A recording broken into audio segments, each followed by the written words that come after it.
Hello students, welcome to my YouTube channel. जैसा कि हम कल separation of mixtures of a solid and a liquid discuss कर रहे थे, जिसमें हमने कुछ मेथड्स स्टडी कर चुके हैं। First is by filtration, by centrifugation, by evaporation, by crystallisation and last by chromatography study कर चुके हैं। एंड आज हम डिस्कस करने वाले हैं 6 point, that is separation by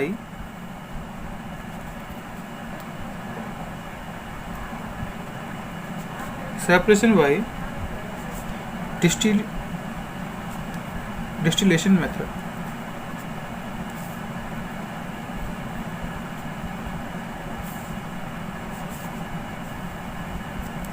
separation by या सेपरेटिंग बाई डिस्टिलेशन मेथड। इसमें डिस्टिलेशन वर्ड ये हम फर्स्ट चैप्टर में स्टडी कर चुके हैं।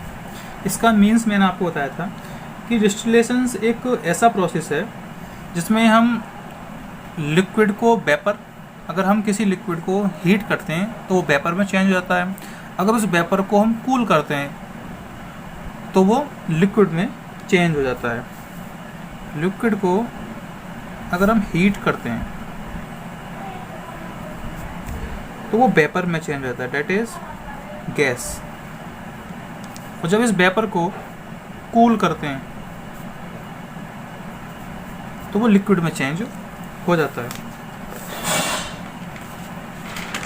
स्टूडेंट्स, सॉलिड और लिक्विड के मिक्सचर से, जैसे एक सॉलिड और लिक्विड का मिक्सचर लिया, सॉलिड और लिक्विड का एक मिक्सचर बन गया।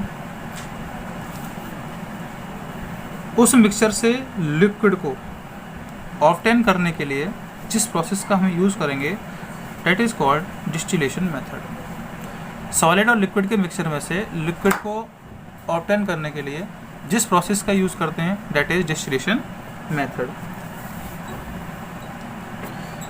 स्टूडेंट्स, मैं आपको एक डायग्राम दिखा रहा हूँ।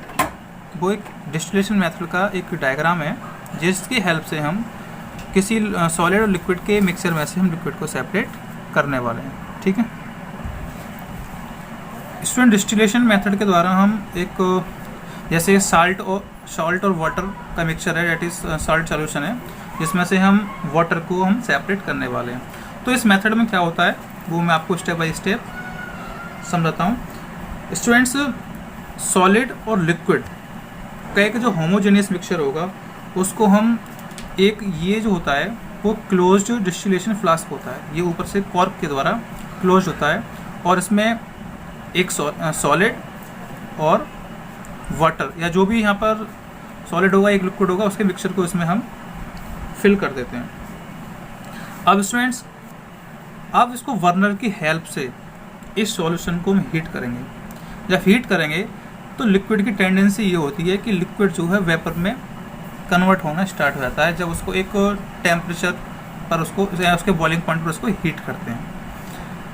तो स्टूडेंट्स, जब ये वेपर में चेंज होना स्टार्ट हो जाएगा तो इसके साइड में ये एक ट्यूब होता है, इसमें से वेपर पास होती है। ये एक कंडेंसनर है। कंडेंसनर क्या होता है स्टूडेंट्स? ये एक लॉन्ग ग्लास ट्यूब होती है। ये क्या है? एक लॉन्ग ग्लास ट्यूब होती है जिसके चारों ओर ये एक ग्लास ट्यूब से ये सराउंडेड होता है। ये जो ग्लास ट्यूब है जिसको मैंने कंडेंसर बताया था, ये एक ग्लास ट्यूब से सराउंडेड रहता है। इसमें वाटर के लिए एक आउटलेट और एक इनलेट होता है वाटर के लिए। अब आउटलेट से क्या है कि जो टेप से या नल से जो हम वाटर लेंगे वो इसमें जाएगा और जो स्टीम होगी उसको ये कूल करेगा तो स्टीम किस में चेंज हो जाएगी? उस लिक्विड में चेंज हो जाएगी, जिससे क्या है यहाँ पर हमें एक प्योर लिक्विड ऑब्टेन हो जाएगा। और उस प्योर लिक्विड के लिए हम ये थर्ड व्हीकल लिया है, इसमें हम इसको कलेक्ट कर लेंगे। यही प्रोसेस होता है कि हम, जैसे इसका एग्जांपल यहाँ पे, to separate the salt water mixture और सॉल्ट सॉल्यूशन, कि हम सॉल्ट सॉल्यूशन में से वाटर को किस तरीके से मिक्सर सेपरेट करेंगे। तो स्टूडेंट्स उस सॉल्ट और वाटर के मिक्सचर को इसमें हम फिल कर लेते हैं। अब उसके बाद बर्नर की हेल्प से उस लिक्विड को जो सॉल्यूशन मिला था उसको हम हीट करते हैं। तो वाटर क्या होगा कि वाटर जो थर्मामीटर यहाँ पे लगा हुआ है 100, जैसे ही इसका बॉइलिंग पॉइंट 100 डिग्री सेल्सियस हो जाएगा तो ये इस वेपर में कन्वर्ट होना स्टार्ट हो जाएगा। अब ये वेपर, ये साइड वी है, यहाँ पर ट्यूब लगा हुआ है जो हम वी नेम दिया है यहाँ पे, इस ट्यूब की हेल्प से इस कंडेंशन में आ जाएगा। ठीक है, जो एक लॉन्ग ग्लास ट्यूब होती है। अब इसके चारों ओर जो वाइड ट्यूब होती है जिसको कंडेंसर बोलते हैं, अब ये इसमें वाटर फिल होता है, कूल वाटर फिल होता है, इसमें भरा हुआ होता है, वो इसको इस स्टीम को लिक्विडेटेड वाटर में कन्वर्ट कर देगा। ठीक है, जब कन्वर्ट कर देगा तो उस वाटर को हम इस बीकर में कलेक्ट कर लेते हैं। This is the process of distillation. I hope ये आपको अच्छे से समझ में आया होगा। अगर कोई क्वेरी है तो यू कैन आस्क। स्टूडेंट्स, अब जो हम पढ़ने वाले हैं physical and chemical changes. Now our next topic is physical and chemical changes. ये स्टूडेंट्स, ये वर्ड जो हैं फर्स्ट चैप्टर से ही पढ़ते हुए आ रहे हैं कि फिजिकल चेंज, केमिकल चेंज ये क्या होते हैं। स्टूडेंट्स, कुछ चेंजेस ऐसे होते हैं कि जिनके दौरान कोई भी हमें न्यू सब्सटेंस फॉर्म नहीं होता है। न्यू सब्सटेंस फॉर्म नहीं होता है। कुछ चेंजेस ऐसे होते हैं कि जिनमें न्यू सब्सटेंस फॉर्म हो जाता है। समझ आ रहा है कि कुछ चेंजेस ऐसे होते हैं जिसमें न्यू सब्सटेंस फॉर्म नहीं होता है, और कुछ चेंजेस ऐसे होते हैं जिसमें न्यू सब्सटेंस फॉर्म हो जाता है। So on the basis of new substances are formed और not, we can classify all the changes into two groups, that is physical and chemical change. So now first we will discuss physical change.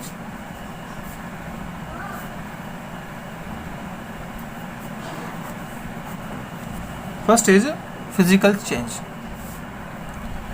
Those changes in which no new substances are formed are called physical changes. कि ऐसे changes जिसमें कोई भी new substance form ना हो are called physical changes.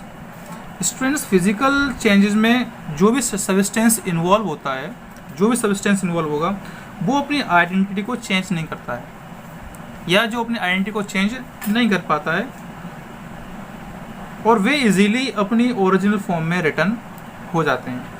जैसे अगर बात करें हम आइस की, अगर आइस को हम हीट करेंगे तो ये वाटर में चेंज हो जाएगा, वाटर में चेंज हो जाएगा। ठीक है, जब वाटर को हम मेल्ट करेंगे फिर से ये आइस में चेंज हो जाएगा। तो मैंने अभी आपको बताया था कि ये जो इजीली अपनी ओरिजिनल फॉर्म को या अपनी ओरिजिनल फॉर्म में रिटर्न हो जाते हैं, और ये अपनी आइडेंटिटी को भी चेंज नहीं करते हैं। आइस जो होता है, आइस कैसे बनता है? वाटर के मॉलिक्यूल से बनता है, और वाटर तो वाटर है ही है, तो इसमें भी वाटर था और ये भी वाटर है।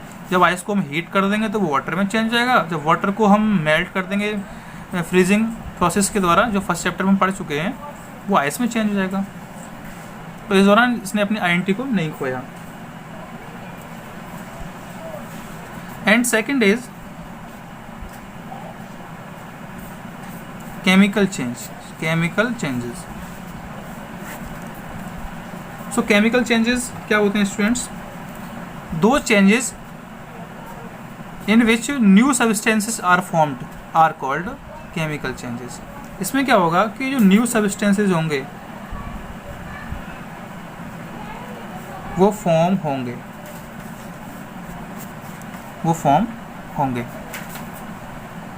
लेकिन स्टूडेंट्स, जैसा कि मैंने आपको बताया था कि फिजिकल चेंजेस में कि जो सब्सटेंस होगा वो अपने आइडेंटिटी को चेंज नहीं करता है, लेकिन केमिकल चेंज में जो भी सब्सटेंस पार्टिसिपेट करेगा या जो भी इन्वॉल्व होगा वो अपनी आइडेंटिटी को चेंज कर देगा, और वो अपनी ओरिजिनल फॉर्म में कभी भी रिटर्न नहीं हो पाते हैं। जैसे अगर हम पेपर को, कोई पेपर, इस पेपर को हम बर्न कर दें, जब ये पेपर बर्न हो जाएगा तो ये अपनी ओरिजिनल फॉर्म में कभी भी चेंज नहीं होगा।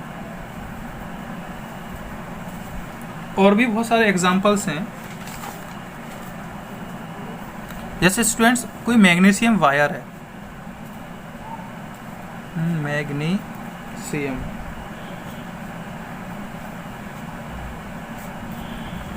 स्टूडेंट कोई मैग्नीशियम वायर है, अगर इस वायर को हम अगर हीट करते हैं तो ये वर्न हो जाएगा। जब ये वर्न हो जाएगा तो ये एक वाइट पाउडर में कन्वर्ट हो जाएगा, वाइट पाउडर में कन्वर्ट हो जाएगा, और इस वाइट पाउडर को हम बोलते हैं मैग्नीशियम ऑक्साइड। अब फिर से हम इस मैग्नीशियम ऑक्साइड से मैग्नीशियम वायर को फॉर्म नहीं कर सकते। So this is chemical change. Chemical change में क्या होता है स्टूडेंट्स कि जो भी सब्सटेंस इन्वॉल्व होगा वो अपने आइडेंटिटी को खो देता है, और साथ ही साथ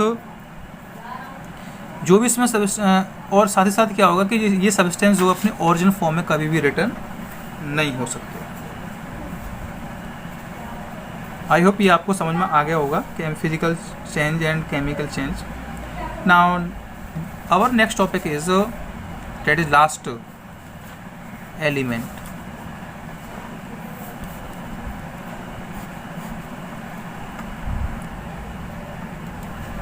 स्टूडेंट्स 1661 में एक साइंटिस्ट थे रॉबर्ट बॉयल। सबसे पहले उन्होंने एलिमेंट वर्ड का यूज़ किया। तो एलिमेंट जो होता है वो एक सब्सटेंस ही होता है जिसको हम केमिकल प्रोसेस के द्वारा या कोई भी केमिकल प्रोसेस के द्वारा इसको हम स्प्लिट नहीं कर सकते। एलिमेंट क्या, एलिमेंट वर्ड का जो सबसे पहले यूज जो किया था वो 1661 में रॉबर्ट बॉयले ने किया था। स्टूडेंट्स, एलिमेंट एक सब्सटेंस है जिसको हम केमिकल प्रोसेस के द्वारा या कोई भी केमिकल प्रोसेस के द्वारा इसको हम स्प्लिट नहीं कर सकते। इसके एग्जांपल्स जो हैं students, hydrogen, oxygen, nitrogen, copper, etcetera etcetera. Students, present में 118 एलिमेंट्स हैं इनको फाइंड किया जा चुका है। स्टूडेंट्स, एलिमेंट्स को जो है वो 3 पार्ट्स में डिवाइड किया गया है। 3 पार्ट्स में डिवाइड किया गया है। कौन कौन से हैं? First is metal and second is non metal and third is metalloids. अब वन बाय वन हम इन तीनों को डिस्कस कर लेते हैं। तो first we will discuss on metal. Students, a metal is an element that is malleable and ductile and conducts electricity. Students, metal जो होता है वो एक एलिमेंट ही होता है जो एक मेलेबल का मीन्स होता है, मेलेबल और डक्टाइल का मीन्स स्टूडेंट्स ये होता है कि सॉफ्ट एंड फ्लेक्सिबल, सॉफ्ट भी हो और फ्लेक्सिबल हो। कि जैसे अगर हम अगर इसमें हम मेटल में अगर हैमर का यूज़ करें तो ये जो है बहुत थिन शीट में कन्वर्ट हो जाता है और बहुत ही फ्लेक्सिबल होता है, बहुत ही, जब इसमें हैमर का यूज़ करेंगे तो ये इजीली ब्रेक नहीं होता है, फ्लेक्सिबल होता है। एंड कंडक्ट्स इलेक्ट्रिसिटी, और इसमें इलेक्ट्रिसिटी पास हो जाती है। एग्जाम्पल की बात करें तो iron, copper, aluminium, zinc, gold, platinum, chromium, sodium, nickel, cobalt, magnesium, tin, cadmium, mercury, etcetera etcetera. Students, ये सब क्या हैं? ये मेटल हैं। स्टूडेंट्स मेटल की कुछ प्रॉपर्टीज होती हैं। Properties of metal.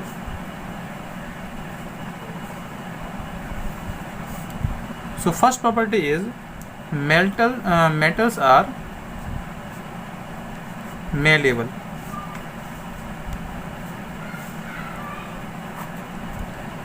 इसका मीन्स ये है कि स्टूडेंट्स कि जब हम मेटल्स को वीट करते हैं तो ये जो है थिन शीट्स में, जब हम मेटल के लिए किसी हैमर से बीट करते हैं तो ये थिन शीट्स में विदाउट ब्रेकिंग कन्वर्ट हो जाता है। गोल्ड और silver, gold and silver, these are best malleable elements. ये जो स्टूडेंट्स सिल्वर और गोल्ड है ये वेस्ट मेलेबल मेटल्स हैं, जिनको अगर हम हैमर की हेल्प से अगर इनको ब्रेक करते हैं तो ये इजीली, अब हैमर से इनको हम बीट करते हैं तो ये इजीली थिन शीट्स में कन्वर्ट हो जाते हैं। Second is metals are ductile.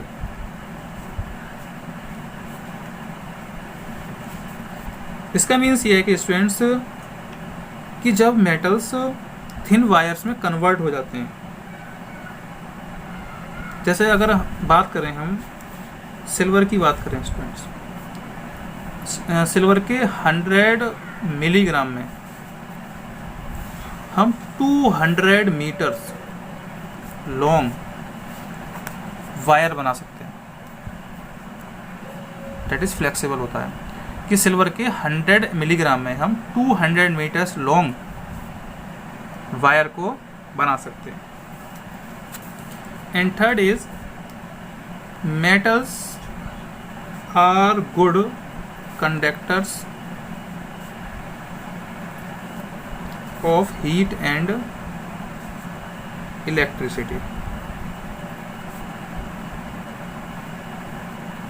Students metals में इलेक्ट्रिसिटी और हीट इजीली पास हो जाती है, कि जैसे अगर हम आयरन के लिए, जैसे एक आयरन की रॉड लें, अगर उसके हम एक सिरे को हीट करें तो दूसरा सिरा अपने आप बहुत जल्दी हीट हो जाता है। इसका मीन्स क्या है कि metals are good conductors of heat and electricity.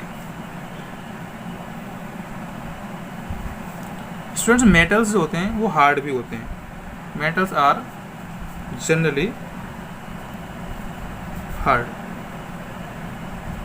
ज़्यादातर स्टूडेंट्स मेटल्स जो होते हैं वो हार्ड होते हैं, लेकिन सोडियम और पोटेशियम, इन दोनों को छोड़कर, स्टूडेंट सोडियम और पोटेशियम में क्या है, ये बहुत ही ज़्यादा सॉफ्ट मेटल्स हैं, लेकिन इन दोनों को छोड़कर ज़्यादातर मेटल्स हार्ड होते हैं। जैसे आयरन है, आयरन काफ़ी ज़्यादा हार्ड होता है, एल्यूमिनियम है, कॉपर है, etcetera etcetera, these are very hard.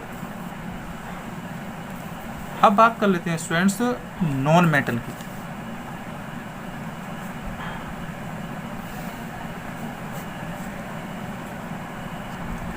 Students non metals की बात करते हैं। A non metal is an element that is neither malleable not ductile and does not conduct electricity. Students non metal होते हैं ना तो सॉफ्ट होते हैं, ना ही फ्लेक्सिबल होते हैं, और ना ही उनमें से इलेक्ट्रिसिटी को पास कर सकते हैं। जैसे बात करें, एग्जांपल की बात करें स्टूडेंट्स, जैसे कार्बन है, सल्फर है, फॉस्फोरस है, हाइड्रोजन है, ऑक्सीजन है, ऑक्सीजन, नाइट्रोजन है, क्लोरीन है, फ्लोरीन है,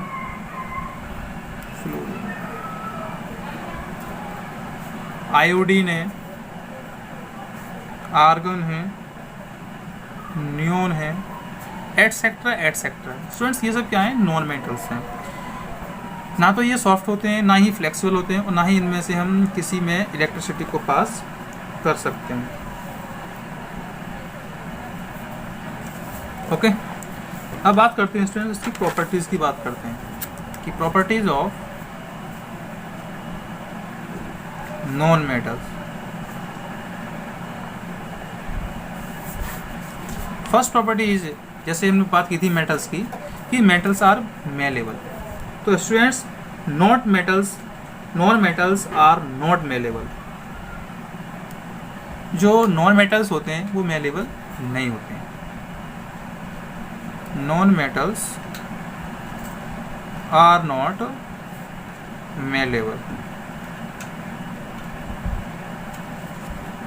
क्योंकि जब स्टूडेंट्स अगर हम इनके लिए, जैसे कार्बन है, अगर कार्बन को हम हैमर की हेल्प से, हैमर से इसको वीट करें तो ये इजीली ब्रेक हो जाएगा। सल्फर है, सल्फर भी इजीली ब्रेक हो जाएगा। ठीक है। Second is non metals are not ductile.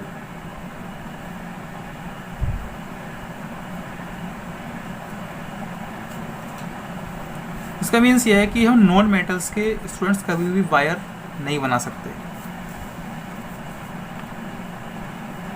Third is non metals are bad conductors of heat and electricity.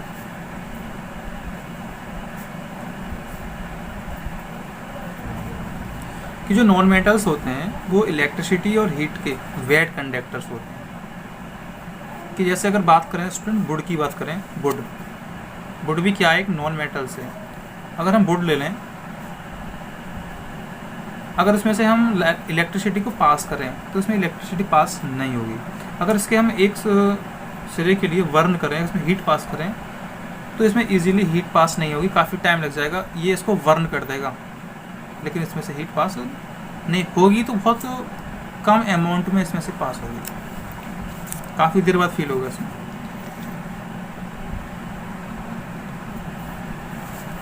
Students, जो नॉन मेटल्स हैं मे बी सॉलिड, लिक्विड और gases at the room temperature. जो non metals हैं वो room temperature पर solid भी हो सकते हैं, लिक्विड भी हो सकते हैं और गैसेस भी हो सकते हैं। जैसे बात करें कि कार्बन और सल्फर रूम टेम्परेचर पर सॉलिड होते हैं, जबकि जो ब्रोमीन है रूम टेम्परेचर पर लिक्विड होता है, और hydrogen, oxygen, nitrogen and chlorine room temperature पर स्टूडेंट्स ये गैसेस स्टेज में होते हैं। अब बात करते हैं लास्ट जो एलिमेंट्स का टाइप रह गया था, that is metalloids.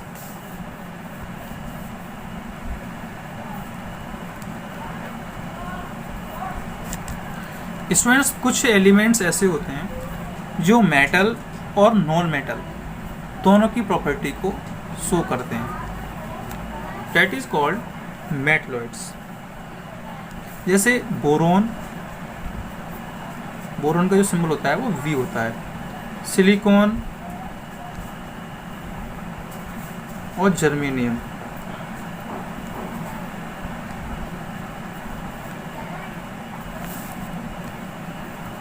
Etcetera. Students, ये जो 3 एलिमेंट्स हैं वो मेटल और नॉन मेटल इन दोनों की प्रॉपर्टी को शो करते हैं। सो इस वजह से इनको हम मेटलॉइड्स बोलते हैं। तो स्टूडेंट्स, इस तरीके से ये चैप्टर फिनिश हो जाता है। आई होप ये आपको समझ में आया होगा। If you have any doubt you can ask me. अगर ये वीडियो आपको अच्छी लगी हो तो प्लीज़ शेयर कीजिए, लाइक कीजिए, शेयर कीजिए एंड इस चैनल को सब्सक्राइब कीजिए।